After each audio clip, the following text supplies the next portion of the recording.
ना सल्ले अला मुहम्मदन। ये बैसटूं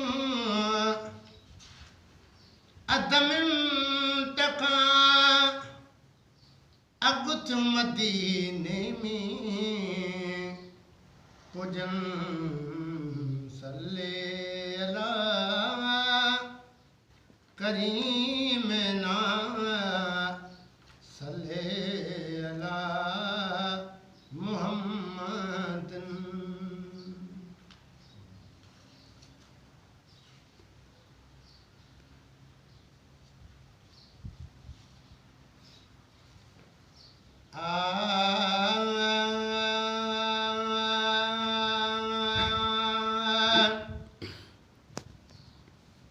अल्लाह ताला जे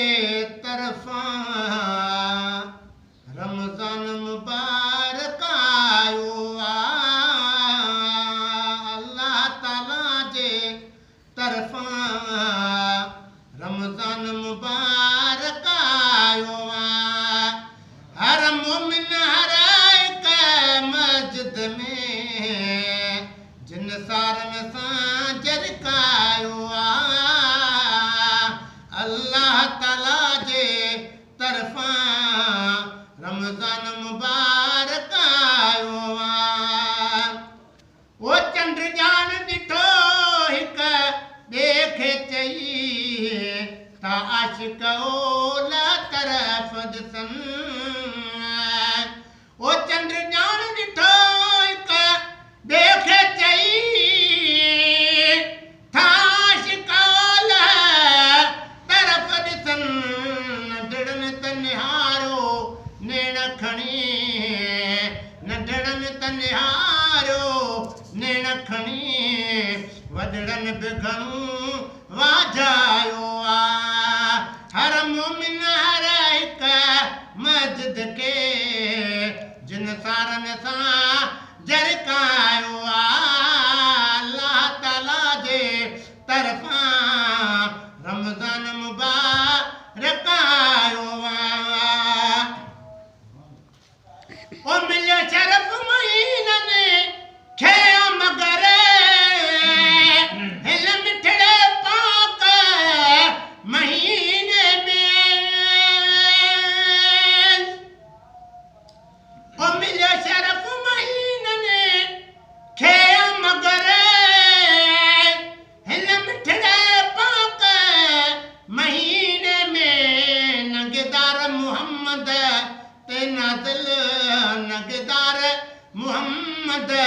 ते नाज़िल फुरकान खुदा फरमायो हर मोमिन हर एक मस्जिद के जिन सारन सां जरकायो अल्लाह ताला जे तरफा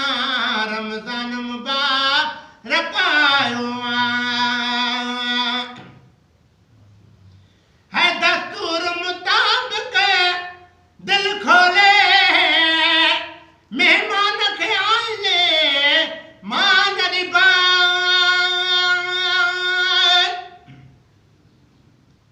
है दस्तूर मुताबिक दिल खोले मेहमान खे आइले मान रिबा पर साल जुदा थी वियो सो पर साल जुदा थी वियो सो हिन साल नसीब मिलायो पर साल जुदा थी वियो सो हिन साल नसीब मिलायो हर मोमिन हर एक मस्जिद के जिन सारन सां जरकायो अल्लाह ताला जे तरफा रमज़ान मुबारक आयो है गमवा मलहिया है गुलाम नबी महबूब मिठे जे गुलामन जा है गमवा